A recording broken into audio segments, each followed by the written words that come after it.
Time's up, Admiral. Here it comes.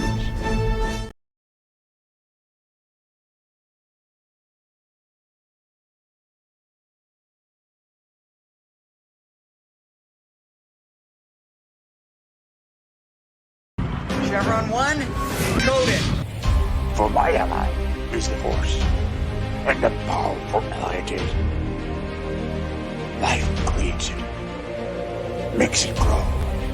You failed, Your Highness. I am a Jedi, like my father before me.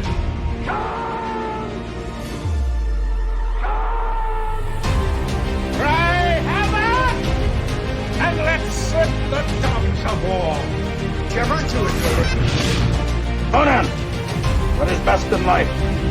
Crush your enemies, see them driven before you, to hear the lamentation of your women. It's all in the reflexes. Paul also said you're heavy into martial arts, Tai Chi and all that killer stuff. I suppose we have to register you as a lethal weapon.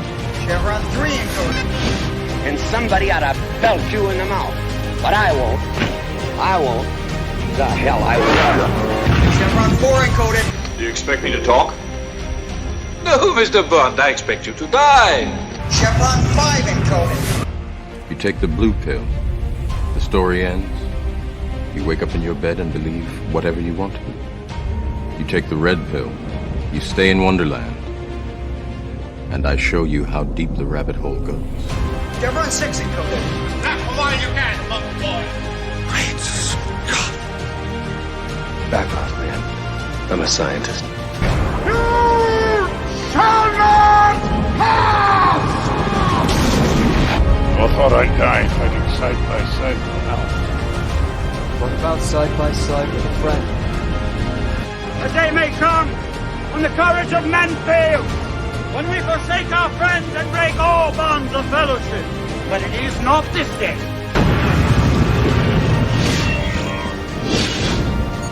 Chevron 7 is locked.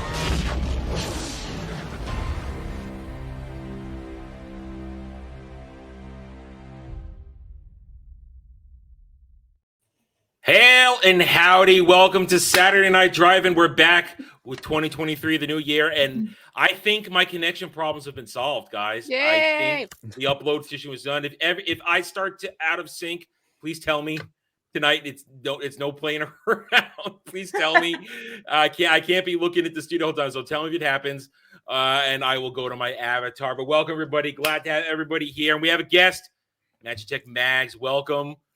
Made it here in time. You have an audio, but you're here now. It's great. Yep. I love it when your computer decides to do updates and it completely changes everything. Oh yeah. Mine is basically, we're not gonna load something. Clicking go app turn on. No, you're gonna take for. Oh great, thank you. Yeah, we're gonna have that. But we are here, and I think we're free of boomer technical difficulties for the moment. That'll be great because then I can get back to normal. Everything. All right. Welcome, everybody. Hell Chat. We're glad to have you here again in this new year. And if you're watching this on the replay, on the Reupload, we hope you enjoy the rest of the show. Okay. Saturday Night Drive-In. The reason I rebranded it, one of the reasons, was that I wanted to open up to doing more than just genre, more than just science fiction and fantasy. I wanted to be able to access classic, the golden age of Hollywood. And it just so happens Lady B, or Lady Hunter tonight, was the first one of us to dip into that golden treasure trove, and she is brought to us tonight, The Night of the Hunter, starring one Robert Mitchum, the venerable, the great Robert Mitchum. He carries this movie. He carries it hard. Oh, absolutely. Yeah. Oh my goodness. Yeah. I like classic films. Like I was in film school and I got one of these it's like 1001 movies to see before you die. It's a great list. It's a book about this thick, and I've just was working my way through this list. This was one of the movies on it. And I just saw it and I was like, wow. And I think one thing that people forget when you watch older movies is that a lot of the stuff that we're used to now is stuff that took like a while to develop. Like there's a whole language of filmmaking and we've all grown up speaking the language, and there's just stuff that like when you see something that was groundbreaking for the time, it's stuff that like you kind of take for granted now, which I think this movie does a really great job of, but we'll get there. But I love it, and I was just I had to see it again, and I brought Max here because Max is also like an old movie buff too, so I thought she'd probably enjoy it too. Yeah, in all my travels in classic cinema, I had never seen this. I had never seen it. No, I hadn't. I actually hadn't either. It's really funny. That was the first time, and I'm like, wow. You're like, wow. Movie just was like, what? My excuse is that suspense is not usually where I go when I watch my classic cinema. I go for comedy. I go for zany. I go for a little bit of adventure, stuff like that. I don't usually go suspense. And Robert Mitchum was known for doing a lot of suspense, and also when he put on his bad guy hat, especially literally in this movie, he was he was one of the best. He was one of the best. But anyway, so let's go around the panel. Let's introduce everybody before we get going because I'm out of practice. I'm very out of practice. Jed, it's like I never see you. I know. We just never see each other. It's so depressing. The Hollywood Scholar. How you doing today, my friend? I'm doing great. I'm exhausted. Just got out of a 7-hour road trip right before we started, but I'm here. I'm excited to talk about this movie. I'd never seen it before. I went into it with zero expectations. I didn't even watch a trailer, read the description. All I had was the name, the title of the movie itself. And so there was a few times at the beginning of trying to figure out what genre it was, what was actually happening. And it definitely went in some surprising directions that I wasn't expecting, but I really enjoyed this movie. It's great to dip into classics, especially right now when everything's garbage. Oh yeah. Everything's crap and it's like, oh my God, what the heck is this? Well, that's why classics are beautiful because there is a literal treasure. It's treasure. Just be there to be taken and viewed. Now I got spoiled on this because my mom who raised me on classic cinema. So I asked her, "Did you see this one?" She goes, "Yeah, of course I've seen this one. Of course I saw this one. It was your grandmother, one of your grandmother's favorites back in the day." And so she spoiled a couple things for me. So I knew a couple things were coming. But in terms of this, it didn't really ruin it for me because I was able to sit back and a couple things happened I didn't expect to. But anyway, and of course the chooser of tonight's movie, Lady Hunter. Lady Hunter tonight, yeah. She hunts all them ladies. She hunts as ladies because she hunts boobs, we assume. I don't know. Lady B, did you have a good holidays? How you doing? Yeah, I had a pretty good holiday. There had some unexpected things, like my phone broke. It kind of screwed up my work schedule, but I got a little unexpected vacation. That's really good because I started having the kind of winter flares that I have up, which is usual, but I'm feeling good. I got my anti-inflammatory tea on the side ready, so hanging out. Let's have some fun. And our guest, Magitek Mags, welcome. Didn't have a chance to talk to you in the green room, but how you doing? Welcome to the channel. Glad to have you here. Why don't you introduce yourself? Yes, and sorry that I was slightly late with my computer issues, and not only that, but I was trying to scarf down my dinner because it is dinner time. Yeah, I have learned to eat dinner after this show. Dinner is done. And I also heard you were caught up in a whiskey tasting streak. Yeah, that was so wild. That was epic. And not only that, I was caught up, and then I was on Gray's channel to about 4 a.m. for myself. So. Oh my God. Yeah, Jed and I went into the weeds last night of talking writing shop on my impromptu late night stream. And before it was 1 a.m. and Mustang was like, guys, it's late. We got to stop. I was like, oh, yeah. But why though? I know. Yeah, It's we're having such a good time. Oh no, but by 3:30, I was like, okay, I'm starting to feel it. I was on a drinking stream at 8 p.m. and I'm like, this is almost 8 hours later. But it was so good. I learned so much about whiskey taking from Pips, and I also learned that he has the fucking unopened bottle of one of my favorite whiskeys. So I'm like, Pips. Slip him with some cash. Well, speaking of Pips, according to recent research on Discord, according to Dane, Pips is the originator of Prison Wallet. It's Pips' fault. Yes, I told you that. And you know what? Dane made me watch the freaking 3-hour stream to confirm it. Luckily, I knew where it was. Who's responsible? Just to find who's responsible. It's Pips. Yes, I did. It was Pips all along. Anyway, all right. Chat, hello to chat. Hail to you guys. Hail to Legatus. Legion is one of my mods, one of my regulars. I'm sure Mustang's going to show up eventually. Hail to Kale. Good evening to you. Hail Joseph Dredd. And hail anybody else just chilling out, hanging out, watching on the replay. We're glad to have you here. All right. So 1955, The Night of the Hunter. Mags, what we generally do is we kind of dive right in. We'll talk about characters. We'll jump around the story, and we know we're done when we start the tangent. So that's when we know we're done. Which on cue happens. It happens on cue. It's like, oh, we're talking about other things. Oh, I think we're done. Now, normally, you also know we're done when we talk about soundtrack, but that doesn't really count. I don't know. Some movies have really good soundtracks.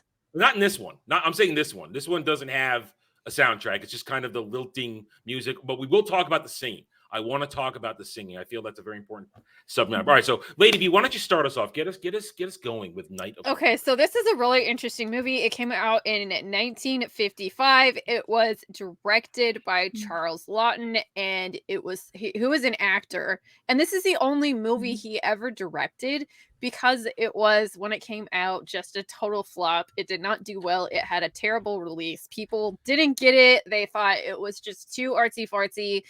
And it was like just too much, like it just went too out of the box.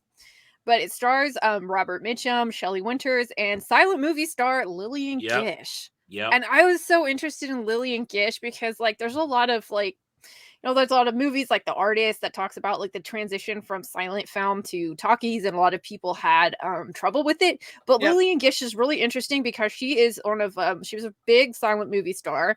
And she really like pioneered a lot of acting techniques for television. She was also a stage actress and or for film and television. And she created a more subtle way of acting, because when people did a lot of silent films, like they started off, it was just stage acting and there were big wide shots. So you really didn't get close-ups until you like Joan of Arc. That was a great movie too, but I'm not going to get off on a tangent here. But yeah, Not yet. So we have Robert Mitchum, awesome actor, Shelley Winters, Lillian Gish. And it was based on a novel by the same title. And basically, like, the director, Charles Laughton, was an actor, and he really liked the story. And he worked with the author of the book to get this script written. And this movie is kind of crazy in today's, like, considering today's money. It had a budget of $600,000. Which is kind of crazy. Well, considering, I mean, that's a fortune back then. Back in the day, and especially since like almost $100,000 was spent on acquiring the rights to the story, which is kind of crazy. And it's interesting considering the fact the movie revolves around $10,000, which is a fortune, because this takes place in the Great Depression.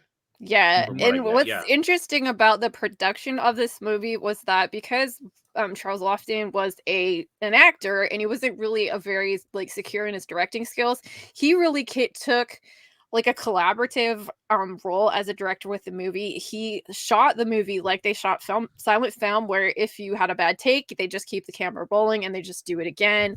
And he worked a lot with the actors, like communicating with them to like if like they would say something and he would make him kind of question everything he had done. But like, and the way he cast the movie was really interesting. He just went up to people that he thought could play the roles. He talked to them, he had them read the lines, and he felt right. They got cast. And I just thought it was interesting for that. The other thing was interesting is he specifically wanted to shoot it in black and white during a time when like color films were a thing. And he also like wanted to film the scenes where the kids are on the river on a soundstage. And this is like a particular reason. You could tell it was. Yeah, you could totally tell, but he did it for a reason. And the reason was like he was trying to show it from the kids' point of view. And there's a lot of artistic things that go on in the film. It was heavily influenced by like German Expressionism in the 1920s, which was like a film movement and an art movement as well. So that's why all the dark shadows. And he filmed it on the soundstage because he didn't want it to be super realistic. He wanted to create this kind of like expressionist thing, like maybe like a fairy tale from the kids' like point a of dream. View. Yeah, like so like they're going somewhere and they go into the barn, and it's a great shot. And the moon. The moon is up there, and it's just, but you look at the thing and it's like, this isn't super realistic. Like the only thing that looks real is the barn that they go into. And I was just blown away by just the artistic quality. The lighting in this film is just insane. And a lot of people call it like a film noir.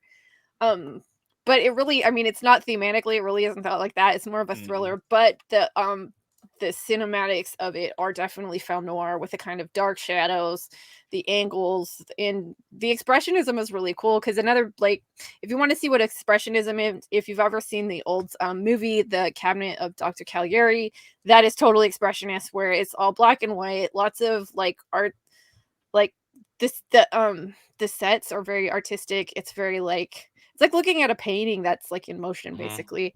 And that was definitely in here. And I just was like, oh, when I saw this, I was like, oh my God, this is so good. Like, you guys have to see it. Oh, well, Robert Mitchum praised the whole thing. He was very happy. And Robert Mitchum is known historically as a guy, he just went in there and did his business, did his job, didn't make a fuss, read his lines, learned his lines, put on his performance, says, yep, okay, thanks, I'm done. You know, he didn't make a big deal out of it. He was just a workhorse, and he just got it done. And he said he really enjoyed this experience on this movie. So that's coming from a lot. And so, all right, so what's going on in this movie? What's going on exactly as we start? This movie starts off with like kind of like the first scene we see is like actually was going to be at the end, but the guy like wanted to kind of experiment and have it at the beginning. And it's a bunch, it's an old lady, Lillian Gish here, which we'll meet later on, and she's reading a Bible verse to a bunch of kids. And you're like, okay, and they're kind of, it's like kind of like a Twilight Zone looking thing where it looks stars weird in the back. Yeah, it's very strange. I was seeing a Wonderful Life is what I was thinking. Yeah, or that too. And I was just like, okay, yeah, this is weird. But then you go in and we meet Robert Mitchum's character, whose name is, I'm totally gonna forget this. Harry Powell. Powell, I think. Harry Powell. Yeah. It starts with a dead body. My first words in my mouth were, "Oh, that's a dead body." Yeah, and what's really cool That too surprised is like, is that it's like this 50s movie, and it's like you're starting with like overhead aerial shots, which is really unusual for the time. And then you see these kids playing like hide and go seek or something, and then they see like the legs of a dead woman in the cellar. And I thought that was really interesting because we've gotten so desensitized to violence.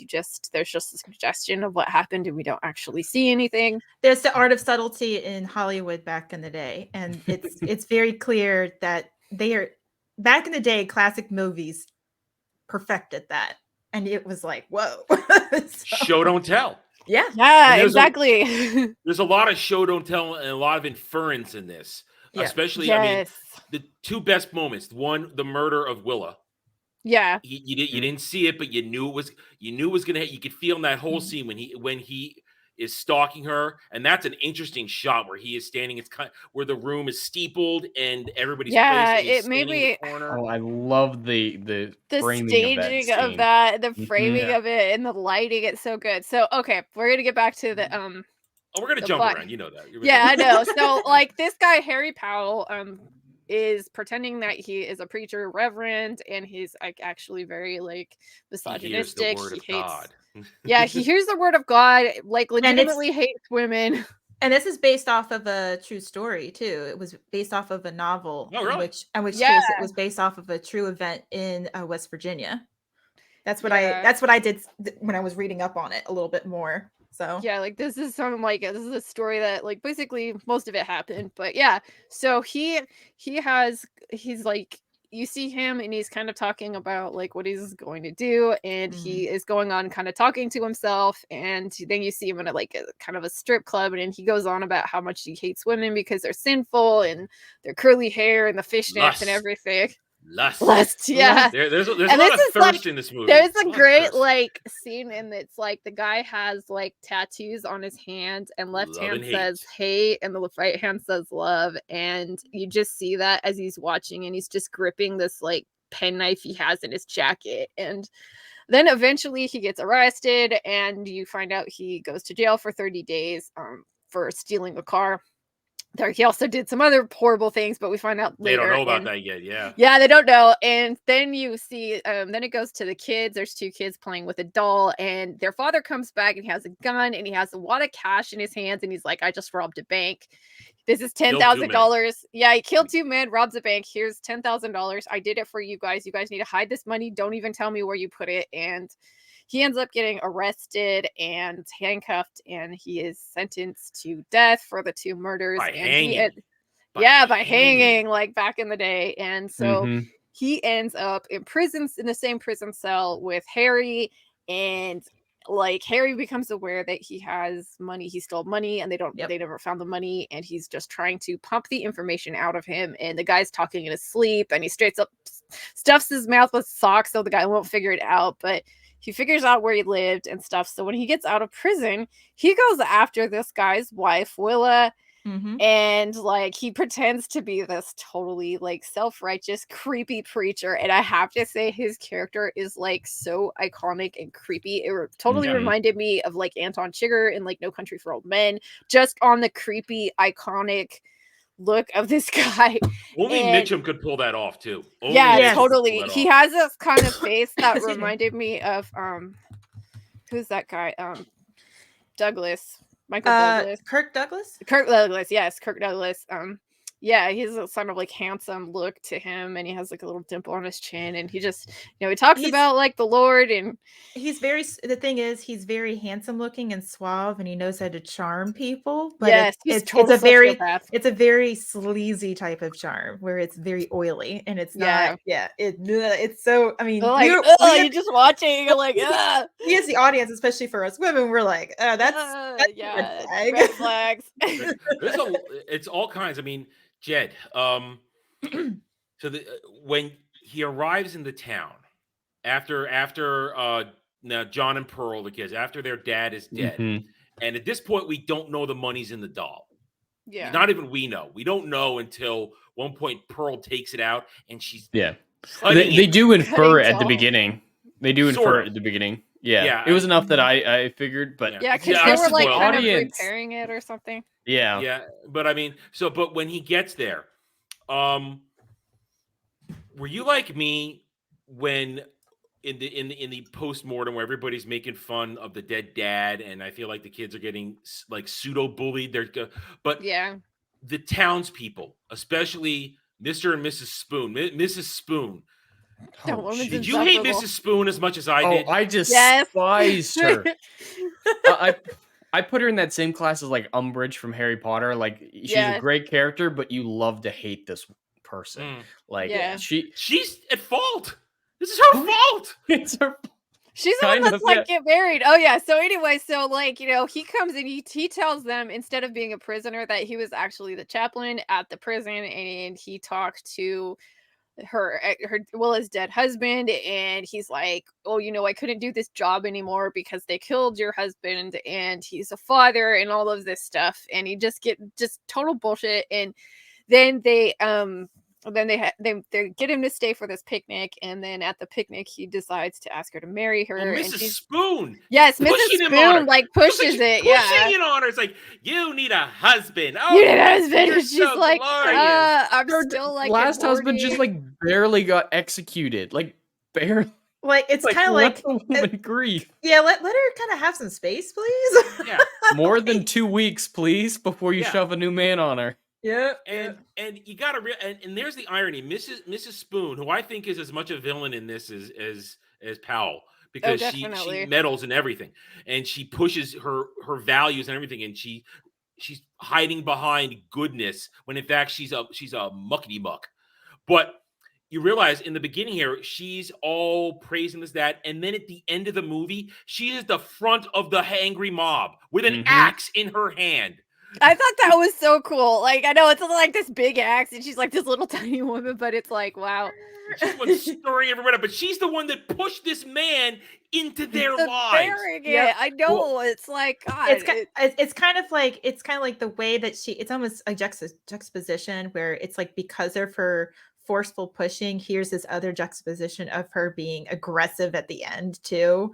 So it's kind of within her character. She's just very because she's the one that like, or I think her husband or something starts yelling. She and her husband start yelling at the trial, like, we need to lynch this guy. She starts it, and here her husband's a cuck. He's a cuck. He's a total beta. But I saw her as a interesting parallel or mirror to Miss Cooper, because they're like the exact opposite. Like on the surface, Mrs. Cooper seems like a really mean woman who you want to avoid at all costs. Like spanks him right off the bat, grabbing him. But when he runs away, it's like give a box of the tuckus while he's busy trying to run away from the bat. but when it comes down to it, she's the kind one. They're like in a simple fashion, the It's the inverse good of each hard other, ass. and what they present to the world versus what they truly are on the inside, and the effect that they have on these children is a result of that mirror. Yeah, Now- so I'll get back to the summary and just say, so what happens is Harry marries Willa, and they go and they just leave town and get married at a courthouse and come back. And John, the elder son, is very distrustful of this guy. His sister Pearl is really just wants another dad and likes this guy because she's younger and just doesn't understand stuff.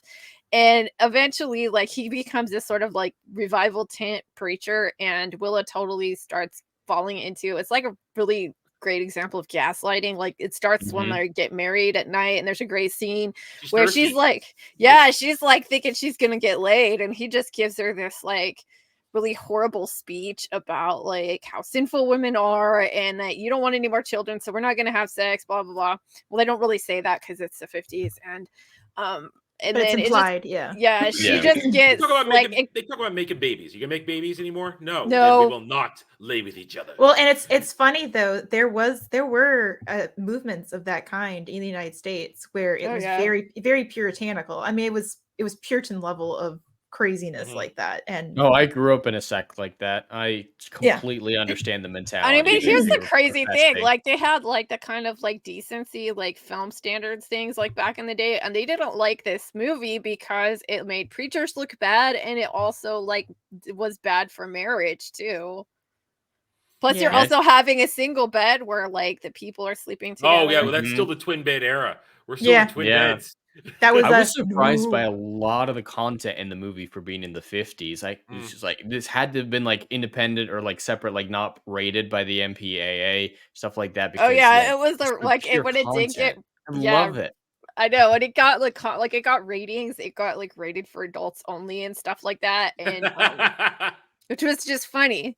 And so it's like so they get married, and then basically she gets dragged into this revival thing, and she really believes it's gaslighting, that she's evil and sinful, and that's why her husband did all of these things, because she's really just trying to, I think she realized she made a mistake in marrying him, and she just was trying to make the best of it. And then he's asking the kids where the money is, and one night she hears him asking the daughter or the son, I don't remember which one it was, Pearl. but It was Pearl. it was It's Pearl. like, and he yells at her, "You wretch!" And I think he hits her or something, and she hears her and she scream. hears it, and she knows she's screwed, and so that's the night she gets murdered. And it that looks like scene she is accepted her death. Yeah, when like she's laying on the bed, she lying knows there, what's gonna and happen. like when they found that lighting they did on her head to give her talk kind of about- a halo. Let's talk about that scene since we're at that point. Oh, it was my favorite. The murder scene. scene. I mean, first of all, I didn't think she was going to get ganked halfway through the movie. That surprised me. Willa getting ganked, it's like, whoa, okay, she's dead. And then, but the way that whole scene plays out, Mitchum just standing in that corner, kind of just.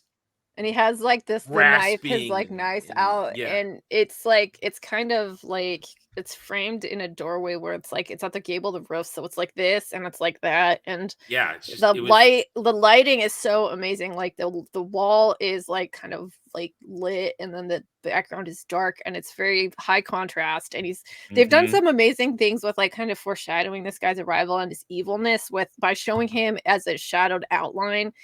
And it really brings back that kind of like scary looking his silhouette kind of thing. It's a presence. His silhouette, even though it's him, his silhouette alone is a presence, and it's repeated from the beginning to the almost to the end. I mean, back when you mentioned, go ahead. That I was gonna say, I think I can understand why Charles Laughton fought for black and white, because something about black and white it's almost like it creates another character in this instance, and it really helps the audience truly zero in. I feel like color is distracting in some of these types of movies or scenes or what have you, and this the way that they can do tricks of lighting too can really hone it in. And I love movies that are like this, that's still stuck to the guns of black and white because of its artistic value. Well, I mean, to your point, the kids, the filth when they're on the run is more pronounced because it's black and white.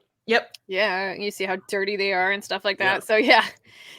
So I hate how in the modern day doing a movie in black and white is somehow like considered pretentious and a stupid, overly artsy decision. Like it can still work even in the modern day. Yeah, like I loved The Lighthouse because that was shot in black and white, and it was shot on a like 1:1 or 2:2 aspect ratio, like an old silent movie. So it really like reinforced the feeling of claustrophobia in The Lighthouse. And people forget those little subtle things that you can do with the language of filmmaking to impart like the feelings that you're trying to get across. Another like modern movie example is like Arrival. If you look at all the shot compositions in that movie, everything from the music to what you see on the screen is calm and peaceful, and it's completely opposite to the kind of feelings that they're like looking at, that they're dealing with on the thing, which is really interesting because people just don't seem to do that anymore. No. Yeah. Now, with the murder scene, when it happens, it can catch you by surprise, and again, the show don't tell. Yeah. He raises the hand, and she's just like, you don't need to see it. Yeah, because she knows what happened. She knows she's gonna die. Like you know what happened, and then after I watched it, I was talking to my mom about it because cinema thing. I wanted to discuss it with her after it, and she brought up. Now she brought up because, as I said, this is one of my grandmother's favorite movies at the time. She apparently she would rave about this movie, and the following scene, Jed, like Lady B said, there's sort of an artistic nature to this, like it's a painting. When Uncle Birdie, when Uncle Birdie, Bird. Uncle Birdie finds underwater shots. He's out fishing. According to my mom, my grandma, she raved about that shot with Shelley Winters underwater in the car. And you realize now that Lady B mentioned it, you take back, like, yeah, it's a portrait there with the seaweed. I mean, how did you feel when you saw that? Oh my God. If I had to say something that I think gets like kind of forgotten in how we view film is that it's definitely a language, because this movie is like, I would call it as like lyrical or musical, because there's a rhythm to it. And you see this uncle that this older kid, John, like has gotten kind of close to, and he was fixing his dad's boat for this kid, this little Skip, and he's gone out fishing one day, and you kind of see the rhythmic of the weeds in the river, and he throws this line in, and then you see the line in, oh, there's an old Model T car, and then you see, oh crap, there's Willa, and they filmed it with a mannequin and stuff, so like it wasn't her, but like considering the technical stuff in the day, it's like I was really kind of like, oh wow, that's cool. But like the hair is moving and everything is moving, and she's just sitting there, and you don't see anything like how she died. She's just tied up and sitting in this car. He mentions very peaceful. He mentions throat slit in his drunken Subaru. You could tell. Yeah, but now, Jed, we live in this age where they've broken the idea of subversion. They've broken it to pieces. The subversion around Uncle Birdie, I thought he was going to be the savior at one point. They were definitely setting that up without question. Then the subvert that he's not. How did you feel about that? I mean, well, it's an example of how to talentfully subvert the expectations of the audience, unlike, a certain Ryan Johnson. It's he should not be named. He should not be named. But yeah, throughout the whole movie, John's building this relationship with him, and it's the one person that John seems to trust throughout the movie. So you're like, all right, this kid, he doesn't trust anyone. He's going to go to this man for help once his mom's dead, and he has nobody else. And I thought he was going to be the savior. Yeah, but instead he's just like, he doesn't know how to deal with what he saw, and he has you kind of establishes early like that he has like kind of a drinking problem. It's like in the morning he gives the kid coffee, and he's like putting like alcohol, whiskey, or whatever it is in his drink, and you see him sitting, and he's like kind of looking at the picture of his dead wife, and he's drinking, and he's like, I can't tell anyone. If I do, they're gonna think I killed her.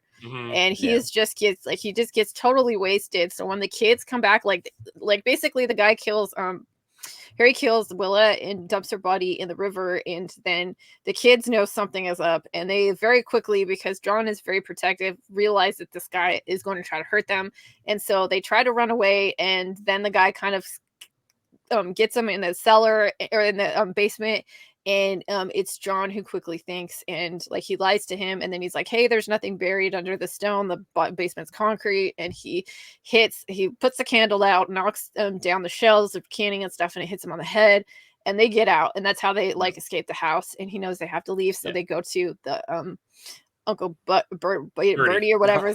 Yeah. Birdie. Yep. And then they find him, and he's totally wasted and can't do anything. But luckily, there's Skip. The boat. Yeah, the boat is there, so he just Still puts the him in the river. boat. And the kind of cool thing with that is like they keep talking about like a lot of Bible stories because it's kind of like the subversion of like the idea that preachers are all good and everything, and they do the like Moses story a lot too. So they're kind of like self-Mosesing themselves down the river.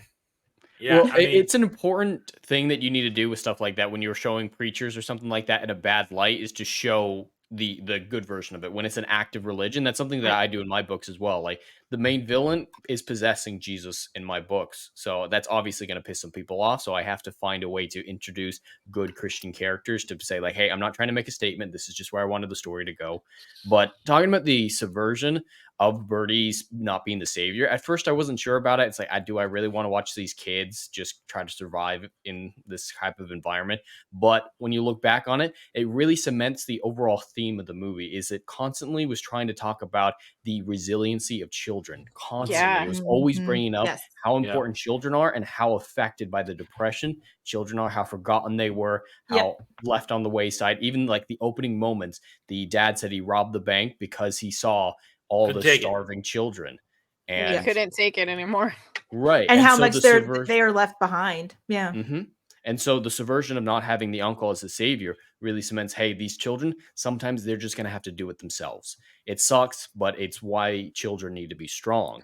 And it worked so much better thematically, and it has a message in it. And that's something we talk a lot about in modern day films, is it had a message in it, but it was one that fit in the story well. And it was still story first. It flowed perfectly, and it was done with talent. By the end of it, you're just like, yeah, I get what they were trying to say, and it was beautifully done. Subversion done right.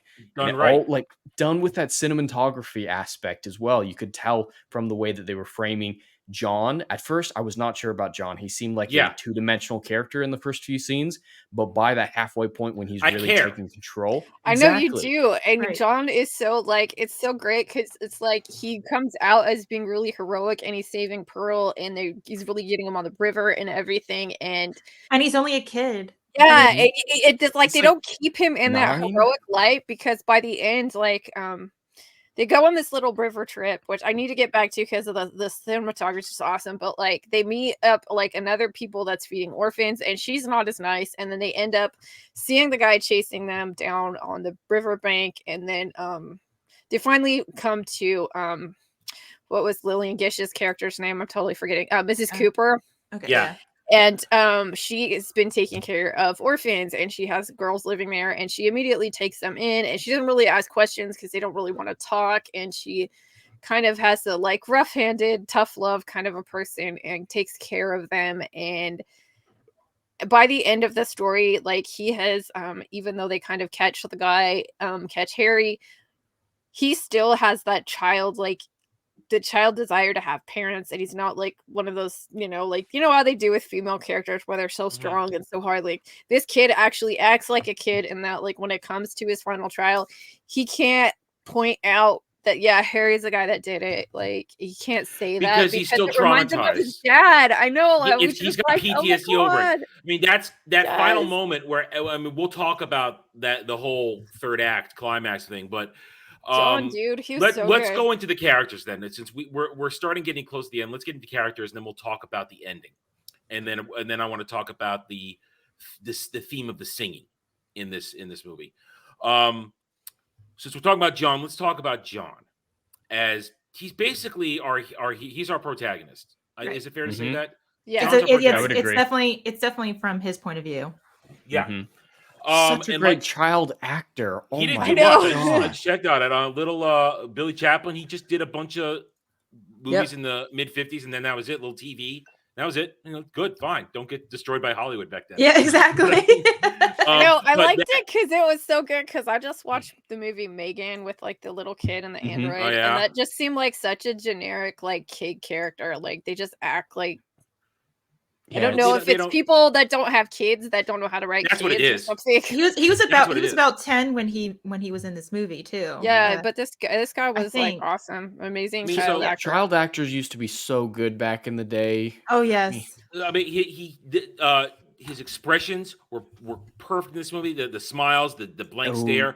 You could feel the hatred as soon as Powell shows up. But he's definitely our protagonist, and the movie does a great job of showing the burden that his father, Ben, did this thing what he thought was right. He murdered people. He stole the money because he wanted to make sure his kids had a future. But in doing that, he placed an improper burden of not only the secret, but the money. And then, of course, putting himself or putting his son in his, I mean, Pearl, we don't really get much of Pearl. It's all really from, like you said, John's perspective. But the whole forcing them to see him get arrested. And that was the damaging moment to John. Yeah, and then that was so good. You realize that when you get to the end, the burden of the secret, keeping his sister safe, keeping the money safe, it was too much that even this man, this wretched, disgusting human being, Harry Powell, who has tried to kill them on multiple occasions, even when he's arrested in that same fashion that his father was arrested, he cannot help but feel a connection to that moment going, no, don't do it. And he loses it because the PTSD, because they didn't have the technology to see it, but at that moment, he's not seeing Harry Powell. He's seeing his father. I know, and they do a really great job of that because they show and even if it's like by nowadays standard a really unrealistic kind of arrest scene, it's like the point is not that scene, it's like the effect on him. And then when Harry eventually gets caught, like he just totally freaks out, loses because it. they do the same thing. Yeah, he faints and they have to carry him away. Yeah, you can totally take it from the fact that maybe it feels a little exaggerated because it is coming from John's point of view. Good point. And so, as a child, things are a lot bigger. Things are a lot more exaggerated for us. I mean, when we think of it in our memories, like we could be like visiting, remembering a place where we used to live and then visiting it like 20 years later as an adult. Yeah. And it's like, oh, it's completely different from what I remember. It just seems weird. It's not because it's changes. It's just things seem a bit bigger. Yeah, a little bit more exaggerated. So it's kind of like maybe from his perspective, it's kind of taking from the child's perspective in that regard, and how, even in he's suffering because it is an emotional response to a previous situation, and he can't help it. So therefore it's going to be exaggerated in his head. And it's something he couldn't handle. Yeah. He's a child. I mean, can you imagine being in that situation? To have this burden placed on you. Protect your sister. Protect this money. Protect your. Can you imagine the amount of stress he must have been under? He was already under a lot of stress. Yeah. As a child, he's experiencing things that, especially if it's based off of a true story, he's experiencing things that possibly we could never imagine. Can you be living in poverty and then having your father steal something and be arrested and then killed, and then this thing happens? That's just maddening. So, and the movie starts with him understanding that his father was a murderer, and everybody's looking at his family in a different way. And you understand that. And for a moment, I thought, gee, I wonder if he's going to become corrupted in some way as this movie goes along. Yeah. But no, he holds on to his purity. Like Jed said, it's about the endurance of a child. That's one of the themes of the movie, and how they're able to endure. And he's able to bounce back. And one of the great things too with that is that he made a promise to his father never to tell anyone where the money was, and he holds that oath like the utmost thing. Like that's the last thing his father gave him, the last thing that they did. And so he is definitely not. It's interesting because you don't see honor and stuff like that in modern cinema anymore. Yeah. Go ahead. Oh, well, I was going to say, I think too, especially in modern entertainment, we see a lot of characters, children characters, characters that are in movies that are children. They're seen as stupid and annoying and not able to take care of themselves. And I'm like, and it's. And then you have a situation like this where John, he is, he's still trying to function as a child, but he's doing very grown up things. Like he is forced into this situation. And just like Jed said, we take for granted the fact that children aren't, and we shouldn't be pushing this stuff on them. But at the same time, they are very resilient and they're not stupid. don't No. treat them like that. They sense things. They know when something is wrong. And John knew because right of that away. innocence. Because of that innocence, they have a better moral compass than we do sometimes. I mean, a better moral compass, but if you can manage to corrupt a child, you see it in a lot of regimes throughout history. Like the best example I can think of is Mao's young. Is like if you've ever read the book Red Scarf Girl, is a true story about a girl who was raised in Mao's China, and just talking about how it seeing that type of world through the lens of a 12-year-old girl. And Mao knew to weaponize the young against their parents. It's all about the young, and that's what this was too. Indoctrination. That's what Marxists do. That's what socialists do. Communists do. That's why they want to break up the family. Oh yeah. That's why I was impressed that John didn't kill the preacher at the end. That's kind of where I thought it might be going, is he'd accidentally be forced to do that to protect Pearl. Instead, it was even more awesome.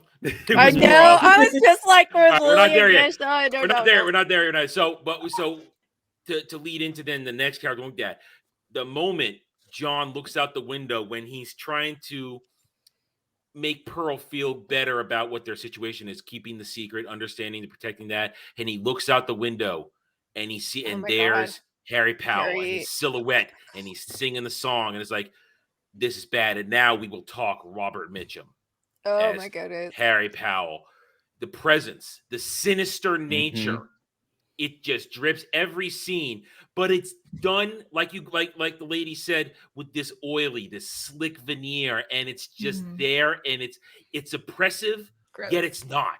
And you know what was interesting, that how that came, it was a combination, not just his performance, but the fact that because of these moral censorship codes and stuff like that, they're like, okay, we can't portray a preacher in a bad light. So they had to work very hard with the script and the writing and the dialogue with this to make sure that that people understood that this guy really wasn't a preacher. Yeah, it was so it was a combination of two really great things where people really worked at just the production. Well, it's just like taking from the Bible itself that the devil can reiterate, say lines from the Bible too. So it's it doesn't have to be somebody who is religious. Struggle, yeah. Yep. And his slimy. Sorry. No. Let me go first.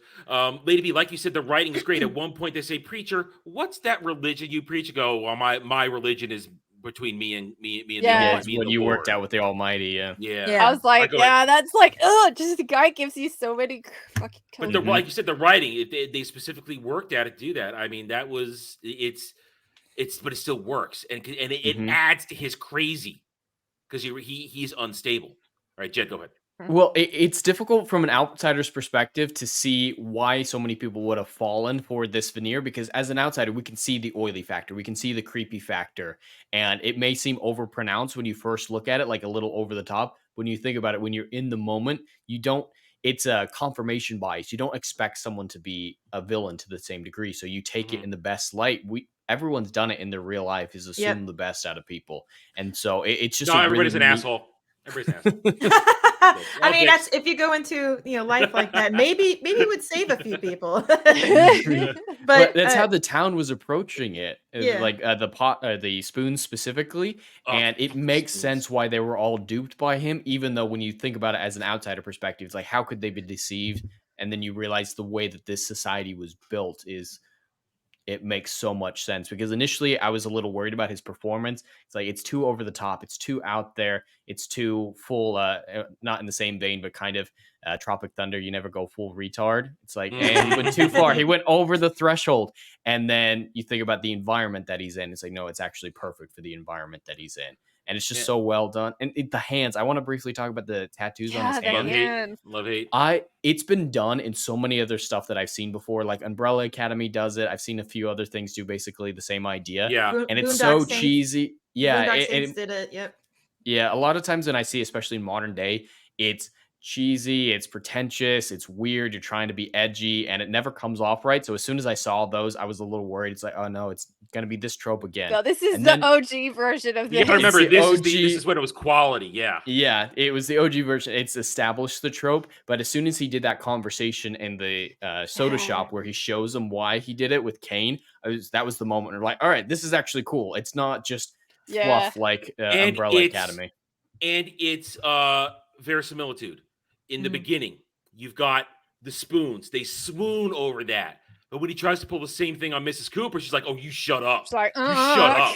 I'm not having that. You ain't a preacher. You're not preacher." And I mean, yeah, and then I love. Oh, I don't want to get there yet. I want to save it. But what Avenus 112 said. Yeah, a lot of us here for the first time. 3/4 of the panel, we watched it for the first time, and as a classic movie watcher, it's always interesting to catch something I haven't been introduced to yet. And it was intense, and because it's the suspense. Yeah, you're so like, you just know something bad is gonna happen, but you're like, what are they gonna do? From the very beginning, you know that Harry Powell, he's bad. He's when he's driving the car, talking to God. Yeah, he's basically saying, "Yeah, who's our next victim gonna be? Because you always lead me to where I need to get my money." So you know he's killed people, and you know he's bad. So it's the suspense of how bad is this gonna get? Because you know he's gonna do bad things. How bad is he going to be?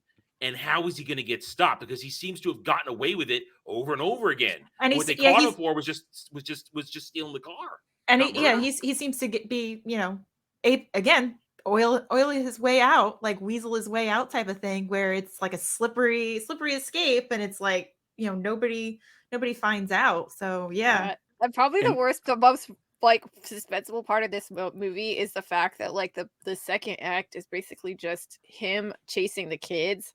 Yeah. And you're just like, oh my God, they're children. What is he going to do to them? It's almost like he's so desperate. You as the audience think, oh my God, is he actually going to do it? Because he's only killed adults, and now there's innocents that are trying to stay away from him. So it's like, oh my God, a lot of money this time that can drive even the craziest men to worse stuff. Because the inflation for it is $150,000. Yeah, exactly. And in fact, just a quick aside, I actually looked up because Lady B mentioned it was $600,000 for a budget for back in the day. In today's dollars, it's $6.6 million. Yeah. So that's still pretty small. That's the mid-budget movies we don't get anymore. Well, Kevin Smith had that budget, and he had a flop with George 3. So hey, all right.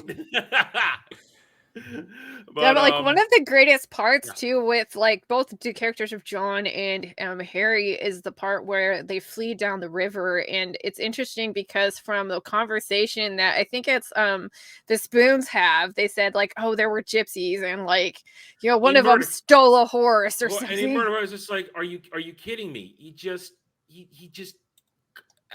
how could you be so dim that a murder just happened and it's not out of there? How can you be so dim about this? But then that guy's a cuck, so yeah.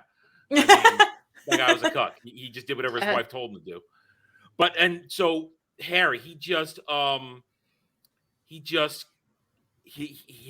and then the hunter, and like you said, that's kind of the title, The Night of the Hunter. He's always hunting him at night. He's always singing at night. He says, "I'll come back at night," a bunch of times. And the silhouette, like when you said, they're on the run on the river, and when John wakes up wakes up in the barn and hears the singing, there's silhouette riding on the horse, and he says, "Don't you ever sleep?" Yeah.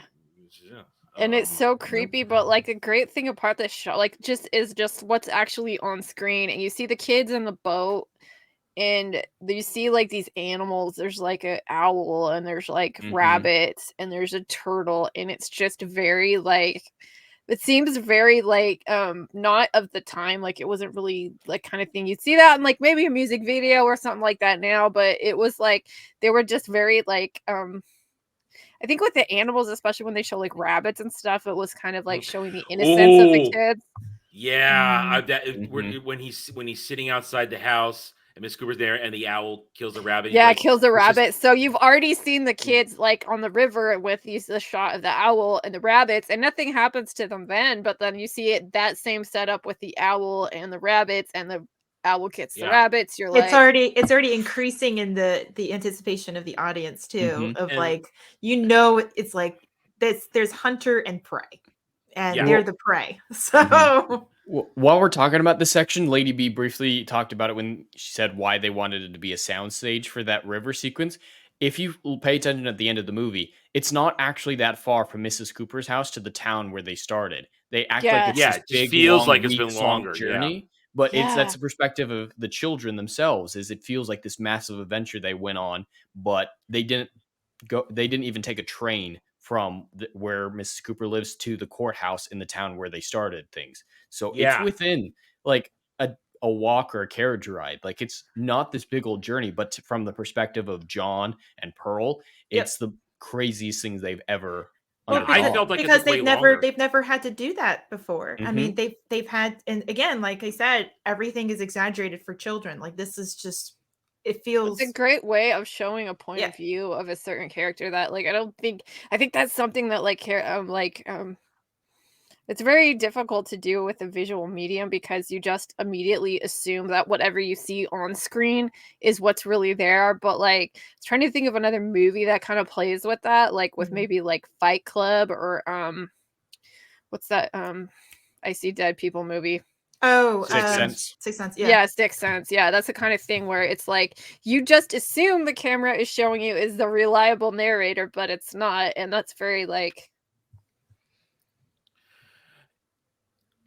And the whole Mitchum thing, then the suspense of Harry Powell and the stalking of them all the way to this place, and that, to your point, then you thought it feels like to us from the kid's perspective it's so much longer, but in fact that makes sense how he just rode that horse and got there ahead of them. I mean, so it's interesting. So you get to town. We're in the third act, and we get introduced to Mrs. Cooper. And the kids are brought in. Before we introduce them, I briefly want to talk about how Spoon was telling the story about being worried that the gypsies had murdered. Oh, yeah. And then he's like, they never caught the gypsy who stole the horse. And then it just cuts to him riding the horse. That's so great because it's like they assume the audience is smart enough to make the connection about what happened. Like if this were a modern day movie, I would half expect Powell after that scene transition to look into the camera and say, "Hey, I'm the gypsy that stole the horse, but I'm not actually a gypsy." Or they show us the murder scene where in fact he's on the horse. We could put 2 and 2 together. He killed the guy and took the horse. Well, the classic comparison for this is like the building of suspense is not showing things sometimes. The classic example of that is, of course, Jaws, not showing the shark for most of the movie. But there's countless examples of it where you build the suspense more for what is unseen versus what is seen. And like Doctor Who does it beautifully with the Vashta Nerada is one of my favorite horror episodes. The piranhas of the air, you never actually see them, but it just is so frightening. And that's where a lot of this comes in. We can infer Powell's monstrosity without actually having to see it because we're so desensitized, like you said, Lady B, to violence. So it may be even less impactful if we'd actually seen the whole thing. Let's make sure Cannon go it. I'm not going to say the whole thing. You have to understand. No, this is a discussion of the movie. We've already watched it prior to the show. We don't do watch parties. We talk about this stuff. It's a review. It's a conversation when you get to this part. So what we do with the show is we let you guys know a week earlier in the week what we're going to be watching, and then gives you a chance to watch it so that you can then participate in the chat with us. So that's how this show works. So we all saw this within 48 to 72 hours prior to tonight's. Yeah, it's just a review stream. Yeah, it's a discussion show. We don't do watch parties here because, again, like Lady B just said in the chat, copyright issues. Copyright, and it would take a long time. Yeah. So watch parties I don't do watch parties, but Jed does them, Lady B does them, others do them. I personally do not, but that's how we do it. That we watch them ahead of time. And we call it Saturday Night Driving, such a title show. We drive in and we talk about it. I just wanted it to be, that was the title I came up with. Yeah, movie themed. Yeah, movie theme. No, but I'll get a claim and then I won't get any money. He's talking about Refer Madness. He's saying we should do that. Reefer Madness is actually a pretty fun movie to watch. Like it's really kind of campy. Well, if somebody chooses it, then that's what happens. But we don't watch things while we do this, because it's the discussion is what we want to get into, and if you guys have it. So anyway, so third act. The kids get picked up by Mrs. Cooper, who is the real hero of the story. She's the hero. And Hey, Hollywood. Today's Hollywood. Guess what? There's a strong female lead here. Oh, wow. Or character who believes in the Second Amendment. And Does anyone like, yeah, when she got that shotgun out, she's like, killing the preacher. Like, That's when you feel like, is she gonna go like Ridley style? Like when that was happening, I'm sitting here, I'm thinking, like she's gonna have a shotgun in there. She's gonna have a shotgun in there. And then I hear the chick. I'm like, here it goes. I'm like, yes, Mrs. Cooper's got a shotgun. That is how you deal with this shit. I mean, what we're talking about is talking about subverting. You thought it was somebody else, and then now you have Mrs. Cooper come in, and it's like this is even better than I expected. Like this is your expectation was somewhere else, but your expectations are completely blown out of the water in a good way. He comes out. Go ahead, Ted. Go ahead. Oh, I just love how she doesn't call the cops until after he's hurt. Yeah, it's like that classic line, like, we got a guy in my barn. Yeah, it's a classic line. I'm like, there's something caught in my barn. I got something trapped in my barn. They had no idea what he was talking about. But it always reminds me of that line, you have it mistaken. We're not trapped out here with you. You're trapped out here with us. You're in here with Just us. imagine Mrs. Cooper yelling that to the preacher. But I love that. So Powell has tracked the kids here. Poor thirsty Ruby gets suckered by him. Yeah, that was a great character. Like, really. Well, we'll get that. I want to talk about that in a second, because the Ruby thing, it's again this idea of being good and a little forgiveness in it. To Jed's point, the balance to the bad preacher, forgiveness. Ruby was a slut because she was looking for love, but then in a brilliant line, Mrs. Cooper says, "You poor thing. That's the only way you thought you could find love, by doing these kinds of things. Yes, And it's okay. that was so good. You can be better than this. I'm going to make sure you're going to be better. You're not going to be a whore. You're not going to be a whore. I'm going to make sure you I know, grow that up to was better so than this." good, because it was like they did such a great job of showing her as being somebody that like, she really just wanted the attention. She just wanted somebody to tell her she's pretty, or like she just was doing that. And then I love the part the part where she actually says, did I really say that? Yes, I did. And then Jeremy's she talks going to about, watch this and clip that. He's going to watch this and clip that. do it, Jeremy. But yeah, so she's so when she admits that, she's like, I haven't been going to sewing lessons on Thursday, and it was just so great because Mrs. Cooper was just like, it's okay, honey, I understand. And she tells her, like, you're gonna grow up to be a good woman, and I'll forgive you. You can forgive yourself, and we'll make this all work. You'll be okay. You're gonna be the best woman you can be. Like, it's so positive. Like, She actually says, I'm going to make you to a strong woman. She says it.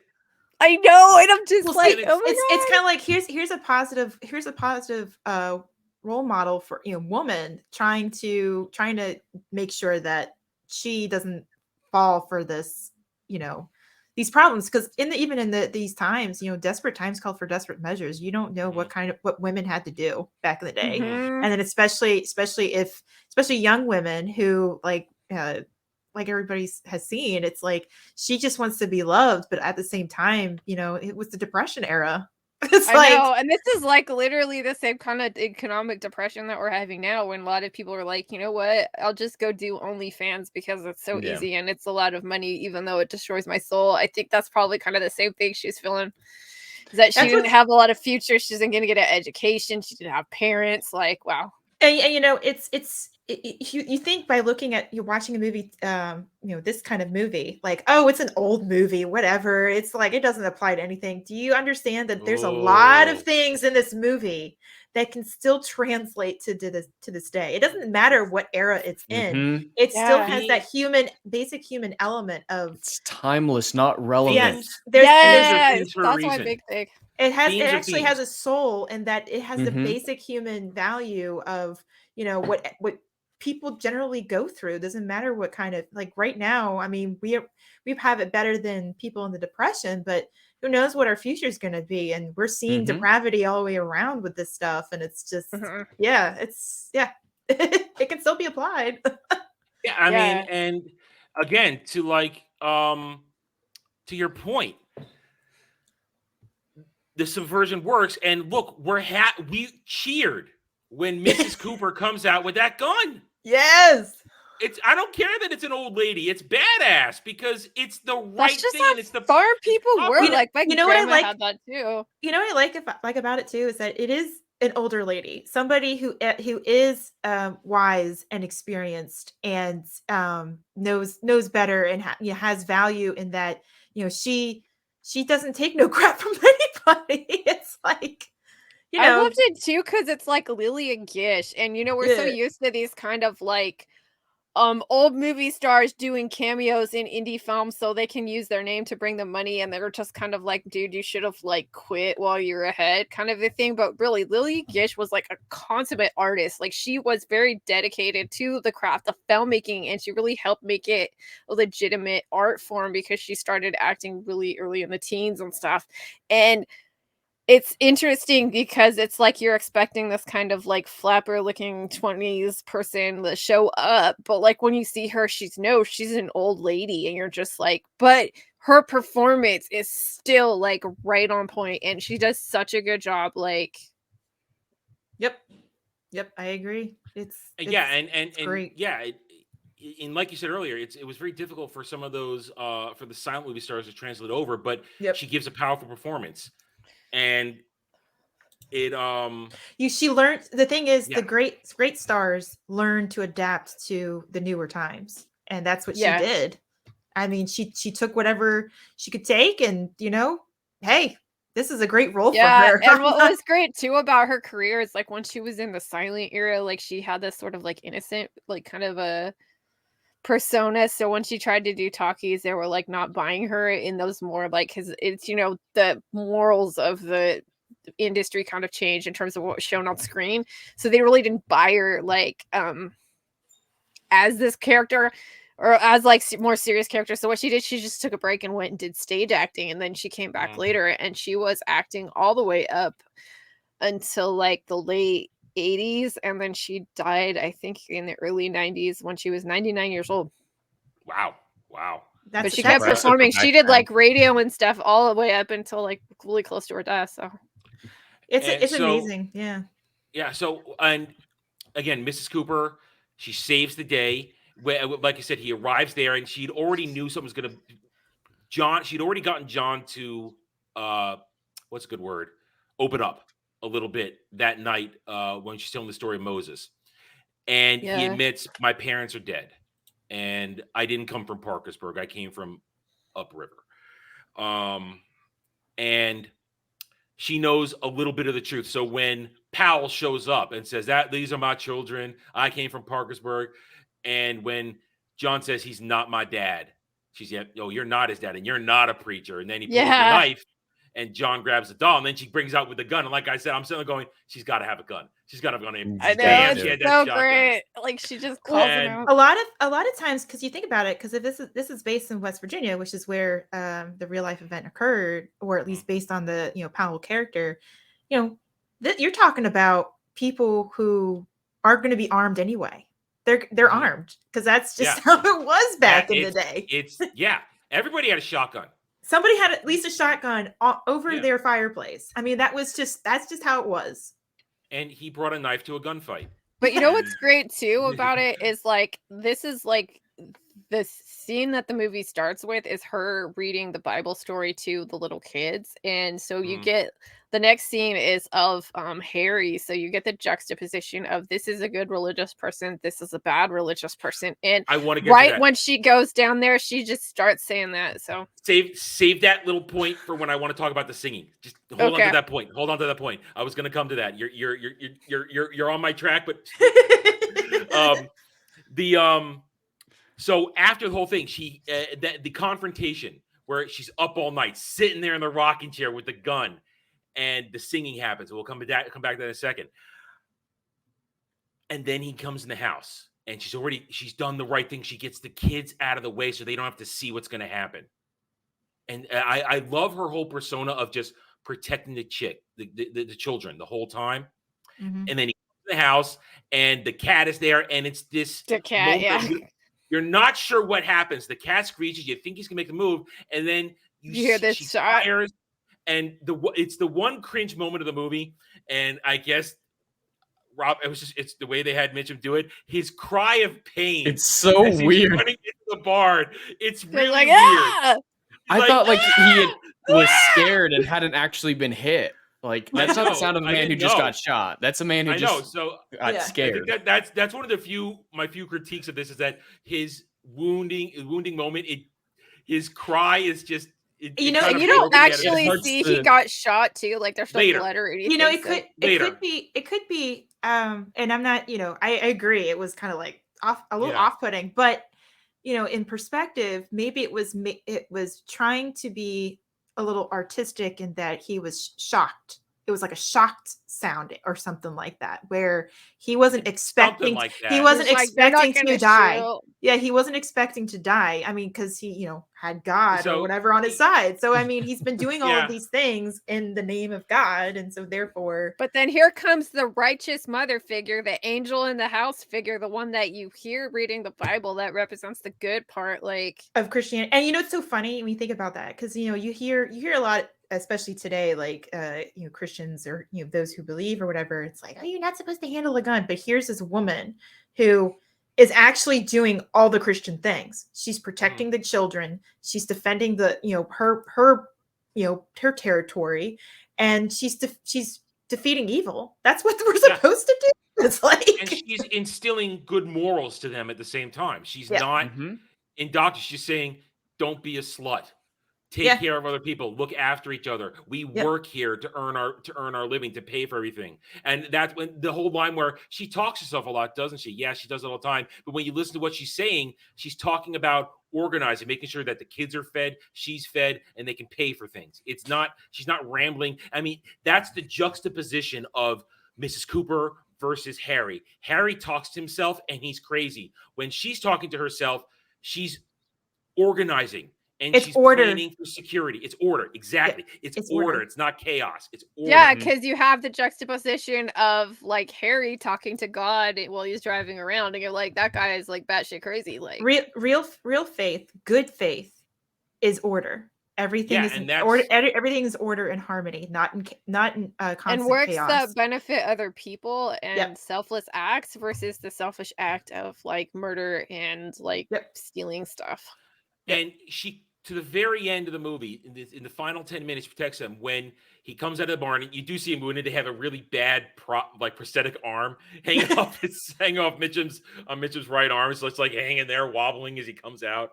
And they arrest him. And then we have the freak out from John, who's at his limit. His PTSD hits its max, and he just loses it. He just breaks, and that's so nice proper, to see. But it's proper.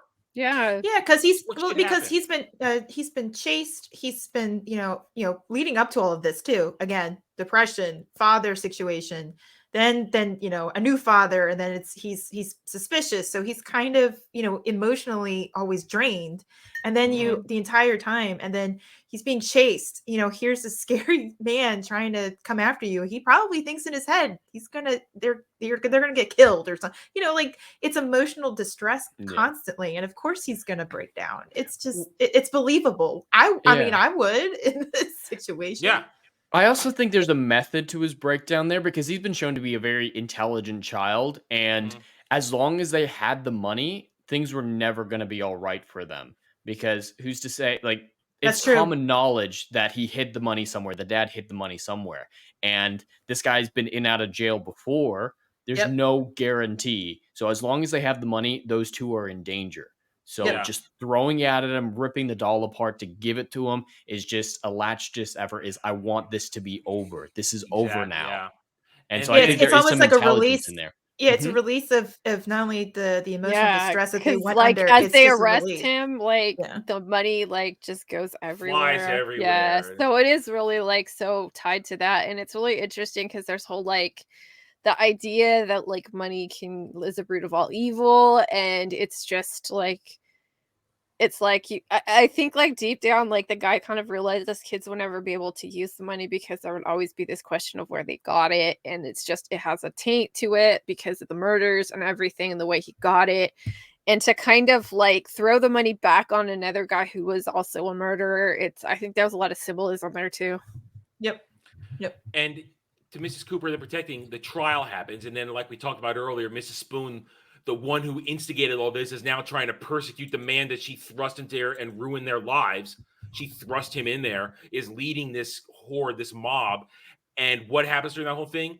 Mrs. Cooper takes all the children out of this. Like, no. It's Christmas. No, we're all going. We're going home. We're out of here. No, you are not going to. They're organized, just like we're saying. They're in a straight single file line, perfectly uniform, while the mob is just coming. And it's funny who stands out the most in terms of who's really the good guy. Oh yeah. I was going to the mob. Mrs. Spoon stands out the most of the mob. No. It's just I thought that's where you're going. There was like a third component to that part too, and that is the executioner, because you meet him in the beginning and you see him coming home, and he felt like, oh, I hate doing these, and he's washing his hands. Like they show him washing his hands of it. It's kind of like a Macbeth moment. It's a Macbeth but then you see him at the end of this, and he is also coming out of the building, and he's like, well, I'll see this guy soon enough, and he actually is not upset by the job he has to do. He's like, this is justice. Yep. This is a serial killer, we've learned at this point. 25 women he's killed. This guy he's a serial killer. Yeah. They don't have a whole lot of proof for it, though. So I was wondering if at the end, if he might actually be released, because it was all hinged on John's testimony. Well, I think they didn't have DNA evidence at that point. Like at that point in time, you needed eyewitness testimony or a strong motive. And so without John, if it weren't like, if the mob didn't get him, like I think it would have been kind of cool for like the executioner, like to acknowledge, hey, we might not get him. I'm happy when he says I'm happy to do it. I think that means he's been convicted. He had been convicted. Yeah, I'm pretty sure that's what that means. He was like, I'm like happy to see this guy. Mm-hmm. Yeah, so I think Harry's done, and then I love the thing about the Christmas Day. What I love about this is, remember way back in the start of the movie, John's looking through the window and he's looking at that watch, and he really wants that watch, but he knows he can't have it. And what does Mrs. Cooper get him? She gets him a watch, and it's just like, you need a watch. A man needs a watch to keep order, to be able to move properly, so you know what's going, you know what time it is. And it's just again, full circle, payoffs. This movie is full of payoffs. Yeah, and it's heartwarming. Subtle it's heartwarming. I felt a little verklempt. I was like, oh, it's a nice ending. All right, now at this point we usually talk about soundtracks, but not real soundtrack, but we can talk about the singing. Oh God, the singing was so creepy. Oh my god! But it's important. It's kind of the singing is almost it adds to the character of Robert Mitchum. Like it's creepy. It's like, it's you're already getting into the mindset of who. It's like another character in the story. But it's itself. Important. Yeah, his creepy rendition of that hymn. Oh God, yeah, it's so funny. Hymn or That's song. So creepy. Yeah, I'm Jewish. I don't know. But we sing everything in Hebrew and Yiddish. I don't know. Anyway, but what happens is he's constantly singing that, and to both Jed and Lady B's points earlier, it's that depiction of the bad preacher. But then it leads up to that moment where he's outside Mrs. Cooper's house and he's singing it, but then she starts to sing it in a more angelic and light way, and they harmonize, and you realize there's the light to the dark. There's the he's leading the order to chaos. The song is leaning on everlasting arms, and because it's so interesting because there's three ways that it kind of comes in. He starts singing it, and then the people at the picnic start singing it, and then he's singing it while he's stalking them. And I was looking at it and looking up some more information.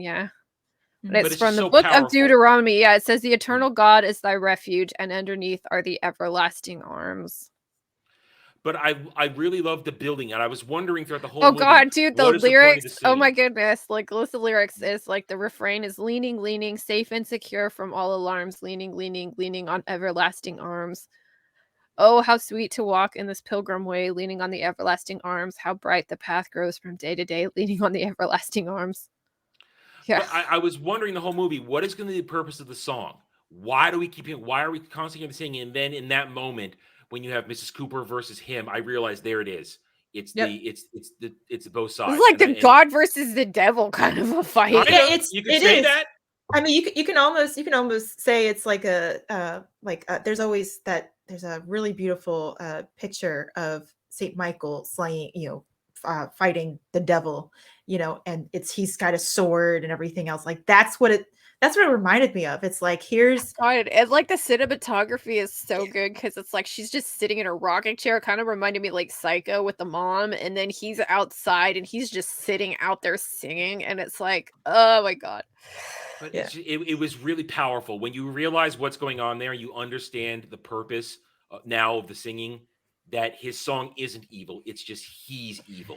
Well, and here is her pure. It's just like it's again in the Bible. The devil can still recite anything in the Bible. I mean, evil can still recite something that was pure and good to begin with. Yeah. So it's kind of like, there's that juxtaposition, but here's this angel that's proving otherwise. Like, no, like this is in fact indeed a good one. It's just somebody else is twisting it. Gee, that sounds like today, right? People turning things, down into up and up into down, Yeah. And there it is. I mean, and I think that's the real power of this movie, that you understand that it's the Endurance Children and that there is order to chaos, and good and evil are actually freaking real things. It's not moralistic. It's not relativistic. And it's like, and it's not talking about supernatural stuff. Like it is literally like this can happen in real life, where it's like here's somebody who's twisting things, and then here's somebody who takes a stance. It's just it happens all the time. It's never highlighted. But yeah. So I guess we're there, so it's time to give our scores. Lady B, since this was your choice, what is your score for this movie? I feel like this is like easy, like a 9.5 out of 10. Like there's so much that this movie does right, and it's so much that's so influential. And like part of it for me too is just knowing the history that went into it and the kind of things that it did that hadn't been done before, who was involved, how they made it. Like I'm kind of like I know the background, so I'm gonna like be that. But this is like seriously one of the best movies I've ever seen, and like the critics in retrospect came back and felt the same way. A lot of people would rank this as like beneath like Citizen Kane, so it's kind of interesting how it came all around. So it's one of the best movies I've ever seen. 9.5. I'll do 9.5. We'll go 9.5. Let me get it here. Jed. So yeah, a lot of the stuff that I noticed were kind of iffy about it were still revolutionary for the time. Like you're talking about Lady B, so you should be taken in context of that. So I probably give it roughly a 9, an 8.5, or a 9 as well, because there were a couple like scene transitions, like specifically when the shoes, the dead body, where you just see the shoes at the very beginning, the cut right there was pretty jarring, but it's still a very unique thing that they did in that movie. And if you guys do get to see this at any other time, again, it's really worthwhile to find the Criterion Collection collection. That's the version I got. Because I think they do things like they fix the shakiness in the aerial shots. They didn't. Okay. They didn't. No. I don't remember. The aerial shots are still shaky.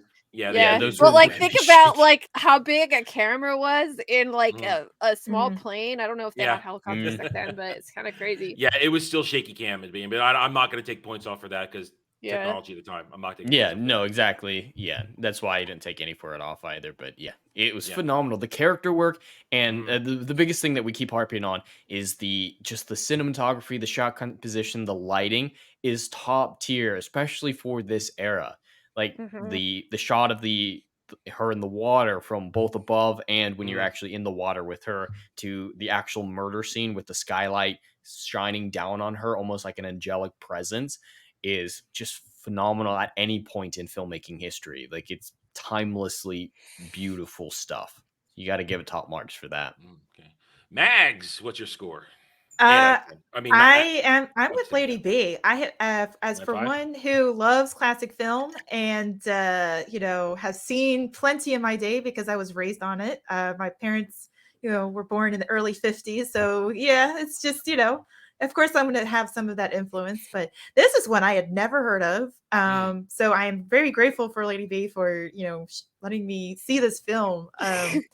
Just, I'm gonna show it to. I was like, I actually know a classic film that my parents don't know. Maybe so it's like, spread the word. It's good. I don't have to spread the word, but I love, definitely from what Jed said, the practical effects, the artistic effects.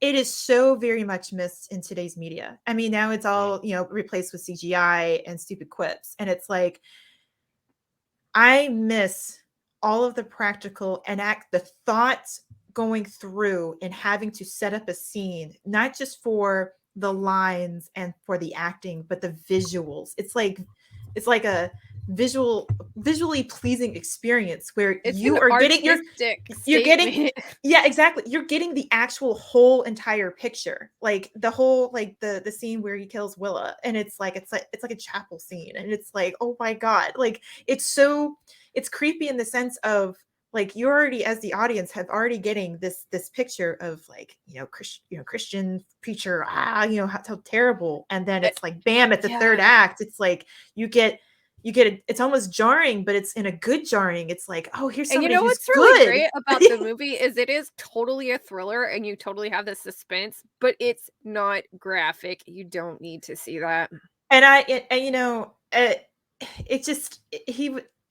It's brilliant. Robert Mitchum, I mean, brilliant actor.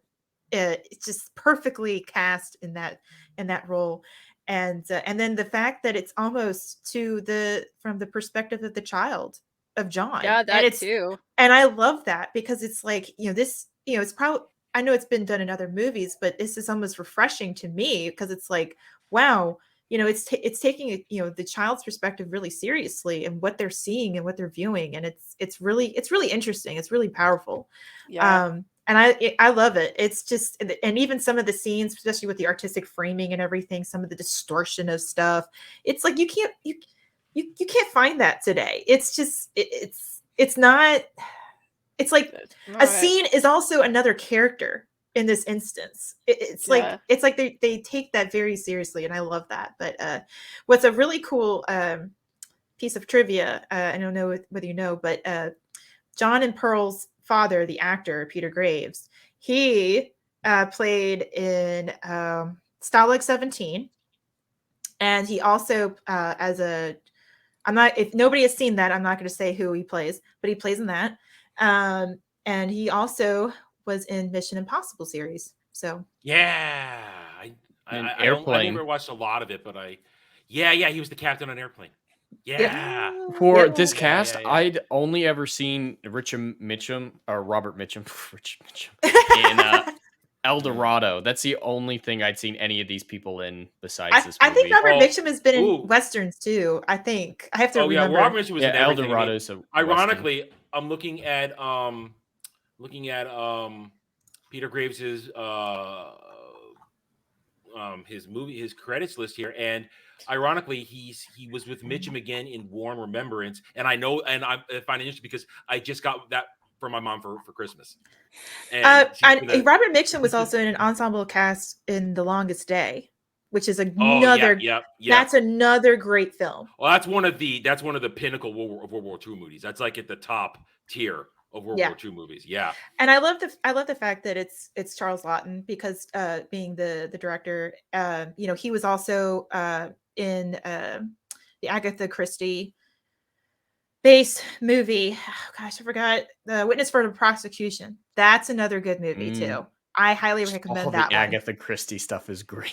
Yeah. Oh no, yeah. Especially from back in the day. I know. I just feel sad that this was the only movie that he directed, because it was such a commercial flop, and he totally took it very hard, and he just didn't want to even try again. And I'm just like, he had such an artistic brilliance that was probably it was just ahead of his time. Like, yeah, he was, and that was the problem, is that he used an artistic medium, black and white, to really showcase true themes here and value, but his thinking was so ahead of its time. I think it's probably what scared a lot of people away, because it was completely and utterly different. And of course, it was during the 50s, where it was still people. There were a lot of believers out there that probably didn't care for this movie for that very reason. But I love the way he turned it around in terms Mm-hmm. of, you know, writing it, because the movie needed that. It needed that Mm-hmm. breathing room to kind of he actually cut the like Charles side. Laughton like actually did a lot of the writing with the guy because he wanted to first do it with the guy that wrote the novel, but the studio wanted them to get a like more experienced screenwriter, so they did. But like all three of them really worked together with it, and in the end, it's like he didn't even take the screenwriting credit because he just wanted it to be the guy who got the credit for it. I think the screenwriter, I don't remember what his name was. It was sorry, keep going. I'm dealing with something here. Keep going. Sorry. Yeah, it was I was like, yeah, James Agee was hired as a screenwriter. And it's interesting because it's like it was so refreshing to read the history of this, because it's like they hired James Agee to write the script because he had written about the Depression and he lived in the South. And it's like when he cast these actors because he met with them in person, and it's like he would just be like, what is this person's personality like? Do I think they could do this? And it's like he cast Robert Mitchum because like he was saying it was like a shit something like preacher, something really kind of like out of like you wouldn't hear that in the 50s, and he had a really funny response. Like, so yeah, he said Charles Laughton was one. Laughton described the character as a diabolical shit in quotation marks, and Mitchum promptly answered present. Laughton liked Mitchum for the role partly due to his sexual persona, but Grubb was concerned about the character of the preacher being considered sexual. Laughton told him, "If you want to sell God, you got to be sexy." Yep. Well, real quick. So I did find because it's based on the novel, and then it's based on a real life person, Harry F. Powers, who he was hanged in Moundsville, West Virginia. And this is just this little bit of a piece of information here, but Powers lured his victims through, quote, lonely hearts, end quote, advertisements, claiming he was looking for love, but ultimately murdering them for their money. So there it is. So if you really want to look into a little history there and look him up, check it out. There is a mugshot of him on Wikipedia, so it's really quite interesting. So was it 9.5 out of 10? Yeah, 9.5. I'm sorry. I lost it somewhere in there. I mean, that was great. That was a great exchange with you guys. That's why I let it go. I'm not going to stop it, but I lost the number in there somewhere. So 9.5 out of 10. Okay. Well, I want to add something real quick off of this that Mag said is we need movies like this again in the current day, because like you were saying, at that era, censorship was at its peak. There really wasn't room for artistic exploration and the story coming first. We're in an era like that again. It might be different type of censorship, but censorship doesn't lead towards the greatest art that we remember for generations, like movies like this. We need some sort of independent film to really strike home like this, that just explores a cool story, breaking the rules and going out there, because you want to know the horriblest news on that, Jen? And this just makes my head want to just absolutely burst. I guess in 2020, like I think it was like Universal or something was decided that this needs a like modern adaptation. I'm like, no remakes. Just leave it. Don't. I know what they would do to it. They turn it into a Blumhouse freaking horror movie, and see that's making about feminism. This is not a you know, this is neither like making a statement about anything. Like it is literally talking about, and it's not even glorifying the violence and everything else. Oh, absolutely. It's really just bringing it down to like in a remake of the film set in the present day. Gee, I can't wait to see that. It's gonna be like nasty, like instead we're gonna get a blue-haired, you know, short hair with the perspective of a trans kid. Yeah, it's like stop. I mean, they'll keep the preacher as the villain. They'll go that. That's the only thing. They'd really Christianize up white today, man Christianity bad. They'd really ramp up his Christianity in today just because they hate it. They hate it. And you know, all right. Oh, go ahead. I'm sorry. Oh, I was going to give my score. No, go ahead and finish your thought. I was just going to. You know, it's funny because I believe, and I've seen it from all sides. There are people evil on the inside, and there are people evil who try to utilize the faith to their advantage to corrupt. And it's you know, it's everywhere. It doesn't matter who you are, what you believe in, if you do or don't. It's just, it's everywhere. And I love the fact that in this movie, it doesn't glorify anything. It really truly glorifies the real humanity in this, that we need to take care of each other, and we need to, and a simple woman at the end really is the one that stands up, and it doesn't have shotgun. With a shotgun. And she believes, but it's just that juxtaposition to his, you know, Robert Mitchum's character. So it's just perfect. It's perfect. It's yeah. And the fact that she is older, she's got wisdom and experience, and she has all of this behind her to be able to stand up to evil. So maybe we should take advantage of some of our older generations in this regard. Not cast them aside, yes. Yeah. All right. I'm actually going to score it the lowest. I give it an 8.5 out of 10, simply because it's not really my. It's not that I don't go for suspense movies a lot. That's not really where I go. Fair. Yeah, but I give it the high marks for the quality of the acting, for the quality of the actors, the quality of the cinematography, for the notes that we talked about, the parallels that are there, and the payoffs, and the proper use of subversion.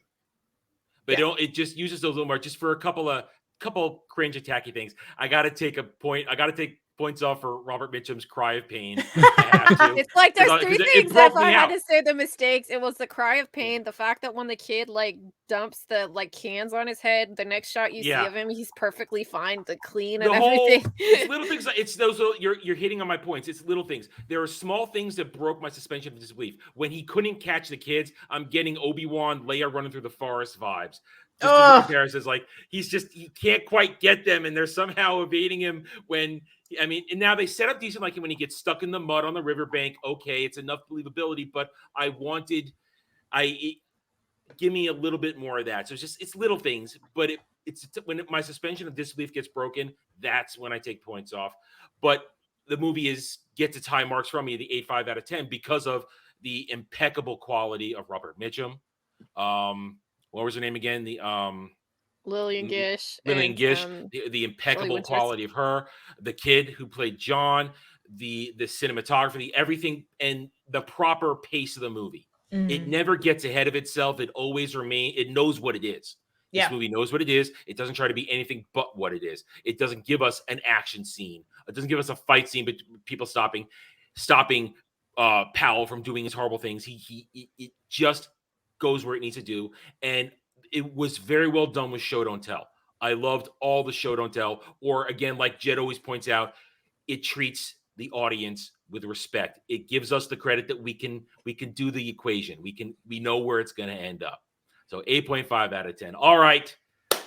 Thanks everybody for being here. I can announce next week's movie right now. I got it picked out. Are you ready for it? Are you ready for it? I'm going to zoom in so you can see it because I got it right here. Next week, because everybody's been talking about Viking stuff lately, I thought, you know what? I'm going to give Viking 13th Warrior next week. Oh, boy. 13th Warrior next week. Nice. We're doing 13th Warrior next week because I love this movie. We're doing so next week, 13th Warrior. We'll be back here. I want to thank everybody. Let's go around the horn. Everybody, let's talk about your channels. We'll start with our guest. Mags, you have anything you want to promote? Well, this coming Tuesday, I will be on Jacob Ironside's channel with Pops and Cannoli Sasquatch. I think it's 8:30 p.m. Eastern, but we'll be talking about 12 Angry Men. So we're sticking to the classic era here. Yeah. So that's a great film. I've seen that multiple times. And when he was asking me to come on and talk about it, I'm like Dutch angles, like low shots. It's like how they had to shoot that. Like, do look into that because you'll be. I know, and it's just brilliant acting. And you don't think, oh well, in a jury deliberation room or whatever, that's not compelling. It is very compelling how they do it. So it is so good. And it's kind of like one of those movies where that's on TCM, of course I'm going to sit down and watch. It's like you take a break and watch it because you just can't you cannot watch it. It's a great film. But anyway, so we'll be doing that. I know Lady B and I and Shelby are trying to work on something coming Yeah, up. we're gonna do a stream like sometime, hopefully next week if everyone's schedule's aligned, where we're just going to be, it's gonna be a chill stream with 3 ladies and I, and we're gonna talk about the Spice Girls movie, all things like totally 90s girly stuff. 2000s. Yes. Not made for me. Okay. Not made for me either. Unless we're going to talk about Jerry Halliwell's tits, then Yes, we are definitely talking about her beautiful breasts. Like, oh my god, she was so hey, back in the hot. day, that was a thing. I'm going to admit it. Teenage lust to go over that. All right, Jed, tell us about what you're doing. Well, find me Hollywood Scholar on YouTube. I put out daily videos as always. No real scheduled live streams or like unusual things beyond my normal stuff to really talk about. No new big projects coming up besides The Last of Us coming up, starting to review that. Oh boy. It's gonna be a travesty. That's what I've been hearing about it. Looking forward to that. We might talk about that a bit tomorrow, I think. I don't know. Mm-hmm. Maybe. Lady B, what's going on in there besides your attempt to collaborate? Yeah, so we're gonna have that coming Spice up Girls. hopefully next week. But I'm also like, I just started like recorded some audio to do a review of Megan, which I had a great time with that. I had a really good experience last week. I went to a Film Threat meetup and I met some like people that I was like, oh my gosh, they were so cool. And yeah, we went out to the Yard House and then he ate dinner and then we went to the movie, and I haven't been to an actual theater for like about 2.5 years, and I was just like, damn, I miss the movies. See, last thing I went to was Joker. No, I'm sorry, no, Ghostbusters. Joker was before Coof. After Coof, last thing I went to was the Ghostbusters movie, and I don't miss going to the movies just because to me it's not a fun experience anymore. Love everything about it, even the sticky floors. It's just nostalgia at this point. It's just like I don't like having to have my seat ahead of time. I don't like that at all. I don't like the recliner seats. It's like they're so annoying because it's like, yeah, I have a disability. It's really like hard to sit and they're just not the right height for me. So I can't sit them up like in a normal seat because my feet don't touch the ground. So I usually have to recline it. And yeah, it's just, it's the magic is gone for me. You know, the magic's gone. I'm not seeing things I like, but it was good to go and see other people and a bunch of really nerdy. That's something else. With You did it with an experience, and you did it with Chris Gore. I mean, yeah, Chris Gore. I was like, whoa! I did not realize that. Except I didn't really know because I just like Mexican Iron Man invited me, and he's really cool. His name's Mike, and he's an awesome dude. And then I met him, Chris Gore, and Polly from Latino Slant there, and I was just like, wow, these guys are so nice. And it was just, I was just sitting like at the head of the table. And they're kind of talking around me, and I was like, wow, I just kind of fell into something like really cool. And so that was fun. And they're just like, you know, they got me. I mean, Chris Gore's a filmmaker too, and he was listening to him talk. It's like, I really love this. And part of the reason why I just didn't want to get back into film was because before the pandemic, like I gone like so hard in film school that I was working at a movie theater too, and that just really killed my love for the whole thing. And I needed a nice white pill experience, and that was it. Well, it's funny because one of the things I did after when we were able to go back to the theater in my area. So one of the things I did to experience it was watching Raiders of the Lost Ark.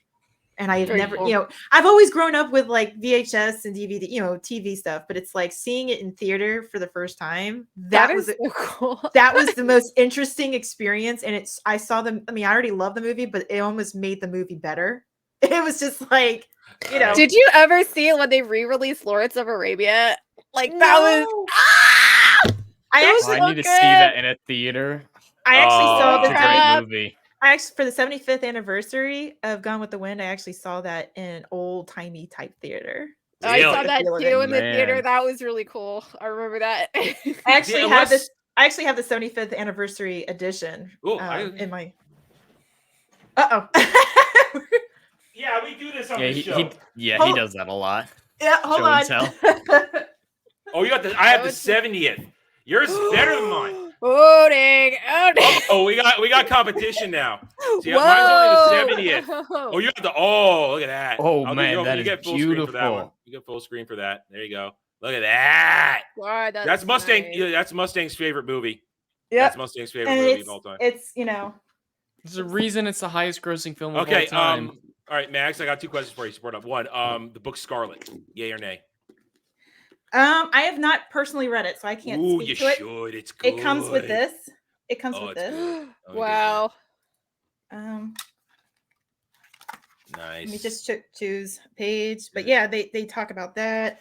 And then it's like in a velvet case. It's a Blu-ray. So hold on. And it comes with like a little chart, like a little pocket thing. So with a nice. Oh, that's beautiful. Let me go. Hang on. Let me zoom in on that. Sorry, look away for a second. Put it back up. I was looking away for a second. It fell out. Oh shit! No! But Look what I did. I caused a problem. You did. Oh, that's beautiful though. You should read Scarlet though. It's a wonderful conclusion. It's wonderful. I highly recommend it. Get it out. What was I going to say? No, forgot it. I forgot what I was going to say. All right, never mind. Anyway, okay. So if you're here, you know what I do. It's actually a music box. I'm sorry. Oh, okay. Oh wow. Ooh. Yep. That's nice. But I'm not gonna play it for copyright reasons. Yeah, but I mean, this is cool. Cool cinema nerd stuff. I love it. Yep. All right, we're here on my channel, so we know what all I'm about. And apparently, has my connection been stable the whole time? Yeah, no issues. We're back to game streaming, guys. We're back. I know. I need to see the medieval homestead. See how many kids you have now. That's on the shelf. That's been on the shelf. I got too many things to do. So yeah. So we're game streams are back on the menu, boys. Back on the menu. I know Goss will be happy. He's been sad. He's been sad. So if I didn't have to eat dinner now, I'd fire one up. But I got to eat dinner. I'm starving. I got to make some sausage. I made some sauce last night. Make some pasta. I'm gonna make some breads. I'm making fresh breadsticks right now. Fresh breadsticks. Oh, yay. Where's my invite? Anyway. Yeah. Party at Adam's house. Tomorrow, because it's my birthday on Monday. So tomorrow I'm making a big ass frittata. Thank you. Oh, it's the birthday stream Monday. Well, Monday's is the birthday stream. I'm gonna do stupid things. Well, we're trying to do something very, very stupid. I'm all on board for it. Yeah, we're all on board for what I'm going to do. Birthdays are meant for stupid things because it's a forgiveness. Yeah, on Monday, I am opening up the channel membership, and I've been working on getting that ready. And now that we're stable, it's all kind of good. And we'll talk about that on Monday. And tomorrow, I'm making a big ass frittata, like a 12-egg frittata, packed with home fries, sautéed onions, mushroom, ham. Why are you doing this to me? Stop. Because I'm a chef and I have to flaunt my powers. I am. Seriously, I was a chef before. I know. I can't wait for my garden to come back because I was doing that. I wasn't making a frittata, but I was making like a like the ones with the crust on the bottom. What are they called? Quiches. And I would do like fresh basil, fresh peppers, fresh onions, green onions, ham. So good. Yeah, so, just eat whatever's growing. Just grab it. Anyway, and tomorrow is, of course, Sunday, which means it's the new year. The round table returns tomorrow. Jed will be there. Dre, Dragon Lady, Grump. No guest scheduled this time because I didn't think ahead. It's been a weird week. But we're back, and we're going to talk the week's events. We're going to do a little catch-up on stuff that happened while we were on break. But we're going to start the new year off right, and we're going to have some fun. I want to thank my panel. I want to thank Manx, our guest, for being here. It was a pleasure having you. Thank you for having me. Oh, no problem. It was great. And we are going to kick some ass going forward. And remember, next week, as I said, 13th Warrior. No, that's Gone with the Wind.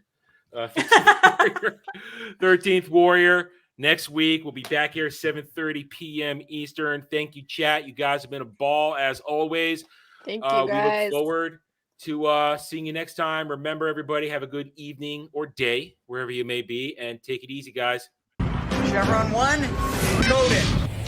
For my ally is the Force, and the powerful ally it is. Life creates it, makes it grow. You failed your hunt. I am a Jedi, like my father before me.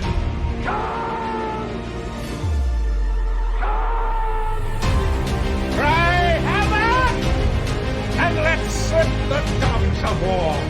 Chevron 2 is loaded. Conan, what is best in life? Crush your enemies, see them driven before you, to hear the lamentation of your women. It's all in the reflexes. I'll also say that you're heavy into martial arts, Tai Chi, and all that killer stuff. I suppose we have to register you as a lethal weapon. Chevron 3 encoded. And somebody ought to belt you in the mouth. But I won't. I won't. The hell I will. Chevron 4 encoded. Do you expect me to talk? No, Mr. Bond, I expect you to die. Chevron 5 encoded. You take the blue pill. The story ends. You wake up in your bed and believe whatever you want to. You take the red pill. You stay in Wonderland. And I show you how deep the rabbit hole goes. Chevron 6 encoded. That's the line you can, monk boy. Great Scott. Back off, man. I'm a scientist. You shall not pass! I thought I'd die fighting side by side with Alpha. What about side by side with a friend? A day may come when the courage of men fails, when we forsake our friends and break all bonds of fellowship. But it is not this day.